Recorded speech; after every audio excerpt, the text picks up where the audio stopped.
Hi பா, எல்லாம் எப்படி இருக்கீங்க? இன்றைக்கி நம்ம செரின் வீட்டு சாப்பாடில் ஒரு சூப்பரான ஒரு லஞ்ச் மெனு தான் பண்ண போகிறோம். ரொம்ப சிம்பிளான ஒரு லஞ்ச் மெனு. என்னென்னு கேட்டிங்கன்னா சாம்பார். என்னடா அக்கா இதுக்கு முன்னாடி சாம்பார் நிறைய போட்டிருக்காங்க அப்படின்னு யோசிப்பீங்க. அதே தான் சாம்பார் இன்றைக்கி கொஞ்சம் வித்தியாசமான முறையில் நம்ம பண்ண போகிறோம். வெண்டைக்காய் போட்டு சாம்பார் தூள் இல்லாமல் எப்படி சாம்பார் பண்ணுறது அப்படிங்கிறது தான் இன்றைக்கி நம்ம பண்ண போகிறோம். நிறைய பேருக்கு வந்து சாம்பார் தூள் இல்லைன்னா சாம்பார் பண்ண முடியாது அப்படின்னு யோசிப்பீங்க இல்லையா? அந்த மாதிரி சாம்பார் தூள் இல்லைனாலும் சாம்பார் சூப்பராக ருசியாக பண்ணலாம் அப்படின்றதுக்காக தான் இன்றைக்கி அந்த மாதிரி சாம்பார் உங்களுக்கு நான் செஞ்சு காட்ட போகிறேன். அப்புறம் ரசம் வச்சுட்டு கத்திரிக்காய் வறுவல் பண்ணிக்க போகிறோம். அப்போ எப்பயும் போல் நம்ம அரிசியும் ஊற வச்சு எடுத்தாச்சு. முதல்ல வந்து நம்ம பருப்பு வேக வச்சுட்டு அதுக்கப்புறமா மற்ற வேலைகளை எல்லாம் பார்த்துக்கலாம். முதல்ல பருப்பு வேக வச்சிடலாம். ஒரு சின்ன டம்ளரில் 1 டம்ளர் பாசிப்பருப்பு எடுத்திருக்கேன். கரெக்டாக இதில் 1 டம்ளர் எடுத்திருக்கேன் பாசிப்பருப்பில் இந்த சாம்பார் செஞ்சால் தான் சூப்பராக இருக்கும். இப்போ இதை கழுவி எடுத்துக்கலாம். பாசிப்பருப்பு கழுவி எடுத்தாச்சு. இது கூட நம்ம வெங்காயம் சேர்த்துக்கலாம். இது கூட சின்ன வெங்காயம் ஒரு 10லேருந்து 15 போல் சேர்த்துக்கலாம். அடுத்து ஒரு 4-5 பூண்டுப்பல், பச்சை மிளகாய், காரத்தை பொறுத்து மிளகாய் சேர்த்துக்கோங்க. 2 3 4 மிளகாய் சேர்த்துக்கிறேன் நான். பச்சை மிளகாய் 4. அடுத்து மஞ்சள் தூள். இது கூடவே 2 தக்காளி சேர்த்துக்கலாம். அடுத்து தண்ணி. இப்போ ஸ்டவ் ஆன் பண்ணிடலாம். ஸ்டவ் ஆன் பண்ணிவிட்டு நம்ம பருப்பு எடுத்து வேக வச்சிடலாம். பருப்பு நல்லா வெந்து வரட்டும். அதுக்கப்புறமா நம்ம வெண்டைக்காய் மசாலா இதெல்லாம் சேர்த்துக்கலாம். இப்போ வந்து சாப்பாடு வச்சு விட்றலாம். ஏன்னா பருப்பு வேகிறதுக்குள்ளே நம்ம சாப்பாடு ரெடியாகி வர்றதுக்கு சரியாக இருக்கும். அதனால் சாப்பாடையும் ஒரு அடுப்பில் வச்சு விட்றலாம். இப்போ இந்த படியில் 1.5 படி அரிசி போட்டேன். தண்ணி சேர்த்துக்கலாம். 2 3 தேவையான உப்பு சேர்த்துருவோம். குக்கர் மூடி போட்டு விசில் போட்டாச்சு. அடுப்பில் வச்சு 3 விசில் விட்டு ஆஃப் பண்ணிக்கலாம். அப்புறமா வந்து பார்த்திங்கன்னா நம்ம இதில் கமெண்ட்டில் வந்து ஒரு டவுட் கேட்டிருந்தாங்க. எங்கள் சாப்பாடு வச்சா அடியில் வந்து தண்ணி நிற்கிது, தண்ணி பிடிச்ச மாதிரி இருக்குது அப்படின்னு சொல்லிட்டு. அதுக்கு காரணம் என்னவாக இருக்கும் அப்படின்னு பார்த்தீங்கன்னா காட்டுறேன். இந்த கேஸ்கட் இருக்குது பார்த்திங்களா, இது வந்து ரொம்ப லூஸாக இருந்துச்சுனாலும் அதோட ஸ்ட்ரீம் வந்து லைட்டாக வெளியில் வந்துச்சுன்னா அந்த சாதத்தில் அடியில் வந்து தண்ணி வந்து இஞ்சாது. அதே போல் அப்புறம் இந்த இங்கே ஒரு வாசர் மாதிரி ஒன்று இருக்குது பார்த்திங்களா, அந்த வாசர் லூஸாக இருந்து அதில் ஏர் வர மாதிரி இருந்தாலும் இந்த சாதத்தில் வந்து அடியில் தண்ணி நிற்கும். இது ரெண்டுமே சரியாக இருக்குதான்னு பார்த்து நீங்கள் சாதம் வச்சிங்கன்னா உங்களுக்கு கரெக்டாக இருக்கும். அந்த அடியில் வந்து தண்ணி நிற்காது சாதத்தில். நம்ம குக்கரோட கேஸ்கட்டையும் நல்லா செக் பண்ணி பார்த்துக்கோங்க. வேறு புதுசாக ஒன்று வாங்கி போட்டுக்கோங்க. அதே போல் இந்த வாசரும் கரெக்டாக இருக்கான்னு செக் பண்ணிக்கோங்க. அப்போ வந்து அடியில் வந்து தண்ணி நிற்காது. இப்போ நம்ம 3 விசில் விட்டு ஆஃப் பண்ணிடலாம். இப்போ பருப்பு பார்த்திங்கன்னா நல்லா வெந்துருச்சு. சூப்பராக அப்படியே பூ போல் அந்த பாசிப்பருப்பு வந்து மலர்ந்துருக்கு பாருங்கள். எவ்வளோ சூப்பராக வெந்திருக்குல்ல பாசிப்பருப்பு. அதை நம்ம கரண்டியை வச்சு இந்த மாதிரி அப்படியே கலந்து விட்டோம்னா அது 1-2 நல்லா உடஞ்சிரும். பருப்பு மற்ற வச்செல்லாம் கடையணுன்றதெல்லாம் இல்லை. இந்த மாதிரி கரண்டியை வச்சே நீங்கள் இந்த மாதிரி பண்ணி விட்டுக்கோங்க. இப்போ பருப்பை வந்து இறக்கி வச்சுட்டு வெண்டைக்காய் வறுத்து நம்ம சாம்பாரில் சேர்த்துக்கலாம். இப்போ பருப்பு இறக்கிடலாம். இறக்கி இப்படி ஓரமாக வச்சுட்டு வெண்டைக்காய் வறுவல் பண்ணிக்கலாம். நான் வந்து ஒரு 250 கிராம் வெண்டைக்காயை சின்னதாக கட் பண்ணியிருக்கேன். அதையே சேர்த்துக்கிறேன். வெண்டைக்காய் போட்டுட்டு அது கொஞ்சம் வதக்கிறதுக்காக எண்ணெய் ஊற்றிக்கலாம். ஒரு 2 ஸ்பூன் அளவுக்கு எண்ணெய் ஊற்றிக்கோங்க. வெண்டைக்காயை வதக்கிக்கலாம். அந்த வலுவலுப்பு போகணும் பார்த்திங்களா, அதுக்காக கண்டிப்பாக வெண்டைக்காய் குழம்பு செஞ்சாலோ வறுவல் செஞ்சாலோ பொரியல் பண்ணாலோ நல்லா வறுத்துக்கணும். அப்போ தான் பார்த்திங்கன்னா அந்த வலுவலுப்பால் நூலாக வரும் பார்த்திங்களா, அதெல்லாம் இல்லாமல் இருக்கணும். இப்போ நம்ம சாம்பார் சேர்க்குறது கூட அப்படி தான். ஒரு போல் வெண்டைக்காயில் வலுவலுப்பாக நூலாக வரும் பார்த்திங்களா, அந்த மாதிரி வராமல் இருக்கணும் நம்ம வதக்கிறது. அது வரைக்கும் வதக்கி எடுத்துக்கோங்க. பாருங்கள் வெண்டைக்காய் வந்து நல்லா வதங்கிருச்சு பாருங்கள். அந்த நூலாக இருந்ததெல்லாம் இல்லாமல் தனித்தனியாக பிரிஞ்சு வர ஆரம்பிச்சிருச்சு பாருங்கள். அந்த வெண்டைக்காய் ஒன்றோட ஒன்று ஒட்டாமல். அவ்வளோதான். இப்போ இறக்கிடலாம். வெண்டைக்காய் எடுத்துகிட்டு பருப்பை தூக்கி அடுப்பில் வச்சிடலாம். அடுப்பில் வச்சுட்டு வெண்டைக்காயை இதில் சேர்த்துடலாம். அடுப்பை வந்து ஹை ஃப்ளேமில் வச்சுருங்க. வெண்டைக்காய் சேர்த்ததுக்கப்புறம் ஒரு 1/2 ஸ்பூன் அளவுக்கு மிளகாத்தூள், அந்த காரத்துக்காக இந்த கொஞ்சம் மிளகாத்தூள் சேர்த்துக்கோங்க. நம்ம பச்சை மிளகாய் சேர்த்துருக்கோம், இருந்தாலும் அந்த காரம் வந்து அவ்வளோவா பத்தாது இல்லையா, அதனால் கொஞ்சமாக மிளகாத்தூள் சேர்த்துக்கிட்டோம்னா காரம் இன்னும் கொஞ்சம் அதிகம் இருக்கும். அடுத்து கொஞ்சம் தண்ணியும் சேர்த்துக்கலாம். ரொம்ப பருப்போட இது வந்து ரொம்ப கெட்டியாக இருக்குது, அதனால் கொஞ்சம் தண்ணி, ஒரு 1/2 டம்ளர் அளவுக்கு தண்ணி சேர்த்துக்கிட்டால் போதும். உப்பு போட்டுக்கலாம். நம்ம பருப்பு வேக வைக்கிறப்ப உப்பெல்லாம் சேர்த்துக்கலாம். இப்போ தான் உப்பு போடுறோம். உப்பு வந்து பார்த்துட்டு சேர்த்துக்கோங்க. இது கூட கொஞ்சம் மல்லித்தலையும் சேர்த்துக்கலாம். மல்லித்தலை சேர்த்து நல்லா கலந்து விட்டுக்கலாம். மூடி வச்சிடலாம். ஒரு 5 நிமிஷத்துக்கு வேகட்டும். அதுக்கப்புறமா எடுத்து தாளிச்சிக்கலாம். இப்போ சாம்பார் வந்து வேகிறதுக்குள்ளே பார்த்திங்கன்னா நம்ம ரசத்துக்கு எல்லாம் ரெடி பண்ணி வச்சிட்டோம்னா சாம்பாரை இறக்கிட்டு நம்ம ரசம் தாளித்து விட்றலாம். ஒரு 1/4 ஸ்பூன் அளவுக்கு மிளகு, சீரகம் 1/4 ஸ்பூன், ஒரு 5 பூண்டு பல். இப்போ இதை தட்டிக்கலாம். ரசத்துக்கு தட்டி எடுத்தாச்சு. அடுத்து புளி கரைச்சிக்கலாம். ஒரு நெல்லிக்காய் அளவுக்கு புளி எடுத்திருக்கேன், அதை கரைச்சி எடுத்துக்கலாம். புளியை கரைச்சி சக்கை எடுத்துகிட்டு ஒரே ஒரு குட்டியாக ஒரு தக்காளி பாருங்கள், இந்த அளவுக்கு தக்காளி போதும், அதை கரைச்சிக்கலாம்.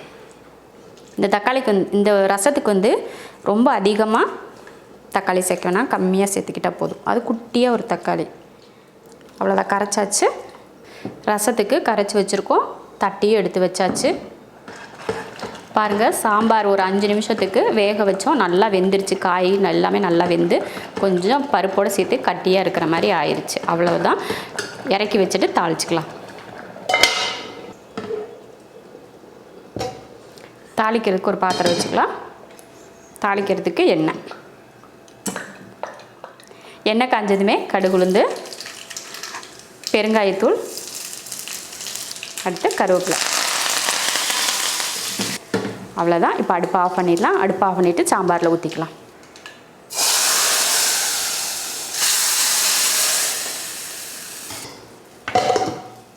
சூப்பராக சாம்பார் ரெடி ஆயிடுச்சு. நம்ம சாம்பார் தூள் இல்லாமலே சாம்பார் செஞ்சுருக்கோம். ரொம்ப அருமையாக இருக்கும். இந்த மாதிரி சாம்பார் பண்ணிங்கன்னா, இந்த தனியாக சமைச்சு சாப்பிட்றாங்களா அவங்களுக்குலாம் இந்த மாதிரி சாம்பார் வந்து ரொம்ப ரொம்ப ஈஸியாக அவங்க செஞ்சு முடிச்சிடலாம். மிளகாத்தூள் அப்படிங்கிறது வந்து உங்களுக்கு வேணும்னா சேர்த்துக்கலாம், இல்லைன்னா தேவையே கிடையாது. அந்த பச்சை மிளகாயோட காரமே போதும். அந்த மாதிரி தான் நமக்கு இந்த சாம்பார். அதே போல் புளி பார்த்திங்கன்னா, இந்த சாம்பாருக்கு நம்ம புளியும் ஊற்றக்கூடாது. புளி ஊற்றுனீங்கன்னா அவ்வளவுக்கு நல்லாவே இருக்காது. அதனால் புளியை முடிஞ்ச மட்டும் சேர்த்துக்காதீங்க. சூப்பரான ஒரு சாம்பார் பாருங்கள், எவ்வளோ சூப்பராக ரெடியாக இருக்குன்னு பாருங்கள். சூப்பரான ஒரு வெண்டைக்காய் சாம்பார். அவ்வளோதான், மூடி வச்சிடலாம். இப்போ ரசம் தாளிச்சிக்கலாம். ரசத்துக்கு பார்த்திங்கன்னா எல்லாமே ரெடியாக இருக்குது, நம்ம தாளித்து விட்றலாம். ரசம் தாளிக்கிறதுக்கு எண்ணெய் ஊற்றிக்கலாம். கொஞ்சமாக ஒரு 4-5 வெந்தயம் சேர்த்துக்கோங்க. அடுத்து கடுகுளுந்து, அடுத்து 2 வரமிளகாய், கொஞ்சம் கருவேப்பிலை, கொஞ்சம் மஞ்சள் தூள், பெருங்காயம். இதை வதக்கி விட்டுறலாம் லைட்டாக. அடுத்து புளியும் தக்காளியும் கரைச்சோலே அதை சேர்த்துடலாம். தேவையான உப்பு, புளிப்பு பார்த்துட்டு நீங்கள் தண்ணி சேர்த்துக்கோங்க. கொஞ்சம் மல்லித்தழை.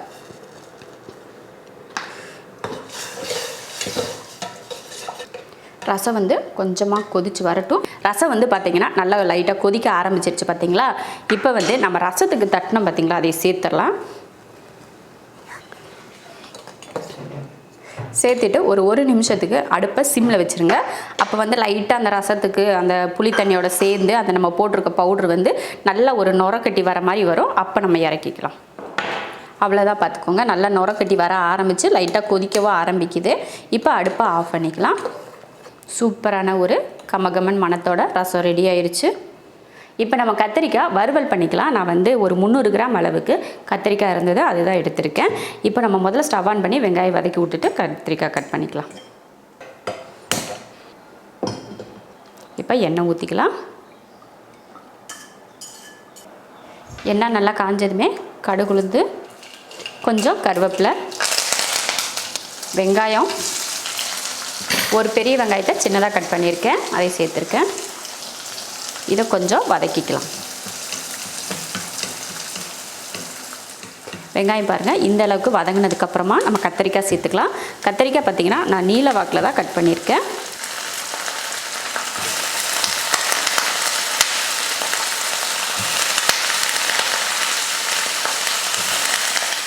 மஞ்சள் தூள், தேவையான உப்பு போட்டு இதை கலந்துருவோம். மஞ்சத்தூள் போட்டு கலந்து விட்டுக்கலாம். ஏன்னா அந்த கத்திரிக்காய் வந்து கருத்துக்கிட்டே இருக்கு இல்லையா, அதனால தான் நான் கொஞ்சம் மஞ்சத்தூளை போட்டு கலந்துட்டோம்னா அந்த கருப்பு வந்து அதிகமாக ஆகாது. அதனால் மஞ்சத்தூளை போட்டு கலந்து விட்டுட்டேன். அடுத்து காரத்துக்கு மிளகாத்தூள் 1 ஸ்பூன் மிளகாத்தூள் சேர்த்துருக்கேன். மல்லித்தூள் 1 ஸ்பூன். மசால் பொடி போட்டுட்டு நல்லா கலந்து விட்டுக்கலாம். இப்போ நல்லா கலந்தாச்சு. கத்திரிக்காய் வேகிறதுக்காக கொஞ்சம் தண்ணி சேர்த்துக்கலாம். ஒரு 1/4 டம்ளர் அளவுக்கு தண்ணி சேர்த்துக்கோங்க. தண்ணி சேர்த்துட்டு அதையும் நல்லா கலந்துருவோம். கத்திரிக்காயை வந்து ரொம்ப அதிகமாக குழைய விடாமல் வேக வைங்க. அப்போ தான் நம்ம முழுசாக பார்க்குறதுக்கும் நல்லாயிருக்கும், சாப்பிட்றதுக்கும் நல்லாயிருக்கும். தண்ணி வந்து நம்ம 1/4 டம்ளர் அளவுக்கு தெளிச்சுக்கிட்டால் போதும், அளவுக்கு அதிகமாக வேண்டாம். இப்போ மூடி வச்சிடலாம். மூடி வச்சுட்டு அடுப்பை வந்து மீடியம் ஃப்ளேமில் வச்சுக்கோங்க, ஹை ஃப்ளேமில் வேணாம். அந்த தண்ணி வற்றி காய் வேகிறதுக்கு சரியாக இருக்கும். ஏன்னா கத்திரிக்காய் பார்த்திங்கன்னா சீக்கிரமே வெந்துடும் இல்லையா, அந்த ஆவிலேயே கூட கத்திரிக்காய் வெந்துடும். ஆனாலும் நம்ம கொஞ்சம் மிளகாத்தூள் மல்லித்தூளெல்லாம் சேர்த்துருக்கோம் இல்லையா, அந்த மசாலோட வாடகை போகணும் அப்படின்றதுக்காக தான் அந்த 1/4 டம்ளர் தண்ணி ஊற்றி நம்ம வேக வச்சுருக்கோம். அந்த கரெக்டாக அந்த தண்ணி வற்றி அதை பெரட்டி விடுறதுக்கு கரெக்டாக இருக்கும். ரொம்ப அதிகமாக தண்ணி ஊற்றி குழைய விட்டுறாதீங்க. இப்போ வந்து ஒரு 3 நிமிஷத்துக்கு அடுப்பில் இருக்கட்டும். அப்பப்போ எடுத்து கூட கிளறி விட்டுக்கோங்க, அடி பிடிச்சி விடாமல். இப்போ இது வெந்துட்டு இருக்கட்டும். இப்போ கத்திரிக்காய் எடுத்து பார்க்கலாம். சூப்பர், தண்ணியெல்லாம் வற்றி நல்லா வெந்துருச்சு பாருங்கள். சூப்பராக கத்திரிக்காய் உடையாமல் குழையாமல் எவ்வளோ அருமையாக முழுசாக வெந்திருக்கு பாருங்கள்.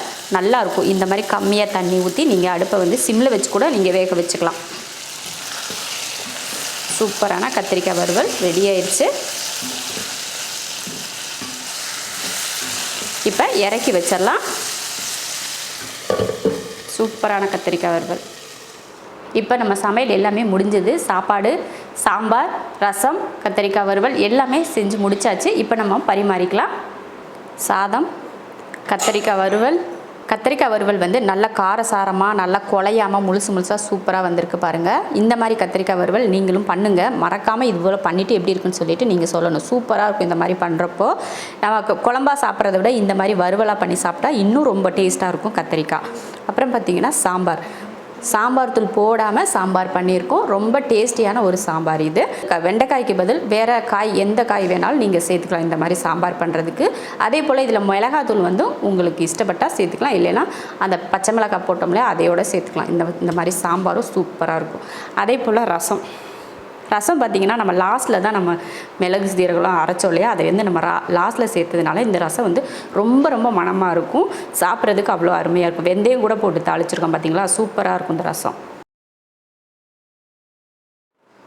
சூப்பரான ஒரு லஞ்ச் மெனு ரெடி ஆயிடுச்சு. ரொம்ப அருமையாக இருக்கும். இந்த மாதிரி ஒரு லஞ்ச் மெனு பண்ணிட்டா ரொம்ப சூப்பராக. இதே போல் நீங்களும் பண்ணி பாருங்கள். ரொம்ப பிடிக்கும் எல்லோரும். சாம்பார் செய்ய தெரியாதவங்க கூட இந்த மாதிரி ஒரு சாம்பார் பண்ணலாம். அவ்வளோ ருசியாகவும் இருக்கும், அதே சமயம் ஈஸியாகவும் இருக்கும். அதே போல் வறுவலும் அப்படி தான், ரொம்ப சிம்பிளான முறையில் நம்ம பண்ணியிருக்கோம். ரசமும் அப்படி தான், ரொம்ப சூப்பராக இருக்கும் 3மேவும். அதே போல் செஞ்சு பார்த்துட்டு எப்படி இருக்குன்னு சொல்லிட்டு மறக்காமல் கமெண்ட்டில் சொல்லுங்கள். பிடிச்சிருந்தா லைக் பண்ணிவிட்டு ஷேர் பண்ணிவிட்டு நம்ம ஷெரின் வீட்டு சாப்பாடு சேனலை சப்ஸ்கிரைப் பண்ணி பக்கத்தில் இருக்க பெல் ஐக்கானை கிளிக் பண்ணி வச்சுக்கோங்க. இப்போ நம்ம சாப்பிட போகலாம்.